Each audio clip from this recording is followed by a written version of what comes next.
What's up, everybody? It's Eric Bennington here at the Heritage Homestead. We have Eric, aka Bobby, aka Fat Man, aka EJ, right here. We have Bailey B, Fat Butt. Bailey's got a lot of nicknames. They keep changing over. I think it's because she's the oldest. We have some of the cattle around here. They're all eating and hanging out. And there's turkeys. And there's some turkeys in here. So today I'm going to show you guys something we made a couple weeks ago. It is a Salatin style chicken tractor. Basically a chicken tractor, they call it that because it's mobile. It's a mobile tractor or mobile chicken, cage or coop, whatever you want to call it. So basically this one is made from 2x4x10s and 2x4x12s. It's got some netting around the outside. We use staples. I put a couple hinges on part of it so that I have a trap door basically I can open and close and get in and out. Every day we move them exactly 10 or 12 feet. That's pretty much it. I still have to add a couple wheels to the outside of it, but I just wanted to show you guys ours and the way that we did it. We put some vinyl sheeting up here, and I still have to add some around the outside here. This way they have a much more enclosed area. So the purpose of this is to make sure you're getting free range chickens, but so in more of an enclosed area, right? So there's other ways to do this. You can put them all in the woods and you can use netting. We're using this right now just because it's a lot easier for us with the cattle and everything else. What we want to do in the future is have 3, 4, 5 of these going at once in unison, basically right next to each other. And we divvy up this 5 acres of pasture and the other 20 acres down here, and we just run them through it.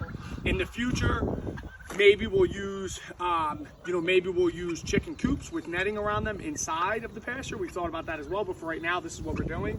So this tractor can hold 60 birds, believe it or not. They're right around at the end of their growing stage. They're pretty heavy right now, but it's 120 square feet. Typically, the rule of thumb is about 2 square feet per Cornish cross. Some people like to go more. Some people are okay with 1.5.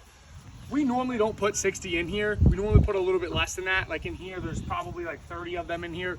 But this was a small batch that this is all we could get at the time, so we throw them in. There's also a couple turkeys in here, some other olive eggers we wanted to add to our laying just to get some pretty eggs. But realistically, going by 60 chickens takes about 10 to 12 weeks to grow them out. So 2.5 to 3 months. You could have basically the cycle that you're going to use if you're going to do this for your family is, say you're eating 3, 4 chickens a week. Over 2.5 months, you grow your first batch out within 2.5 months. You harvest them, and then you start over. And so for the next 2.5, 3 months, you're eating all of the chicken. You're getting more than roughly. You're getting around 4 chickens a week that you and your family can eat. And this is stuff that you've grown yourself. It's organic. As long as you're feeding organic, like good, non-GMO organic feed, and that it's actual free-range chicken.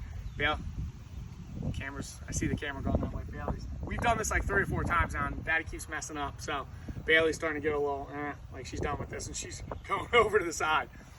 Pretty good attention span for a 7-year-old, but she's not a 9-year-old yet. I'll just say that. I'm joking. She's mad at me. No, she's great. She takes all the videos. So really, that's why we do this. In the future, we want to have our own meat operation. We want to add some of these on, and we're trying to get licensed to sell that right now. That's kind of where we're going. But yeah, these guys, in the next couple weeks, we'll go into the freezer, and we'll start another batch. We have another 20-something in the barn right now, and we'll buy more. Yeah, and this is an easy way. I mean, for us, the chicken that we buy is very expensive. I mean, sometimes it could be, it's like $15 a chicken, $13 a chicken. Even just say if you can grow out 60 over, 3 months. One of the goats just got in. It's fine. Keep it on me. Say if you can grow out 60, over 3 months, even at $10 a chicken, you're talking, you're talking about $600, which for most people is not a lot. But when you have this much land and you want to raise good food, you want to be able to raise it. You want to know where it's coming from. This is the way to do it.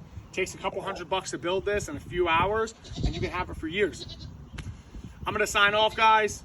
Again, in the fall, we will have beef ready, we will have pork ready, and hopefully, pretty soon we're gonna have some chicken ready. So contact us, follow us on Becoming Trad. We have a podcast that we were just on, that I was just on, and I'm gonna be adding that to the Facebook and the Instagram pretty soon. Jump on there. It's basically me talking about going from like real estate sales, running a renovation business and how that transitions into homesteading and farm life.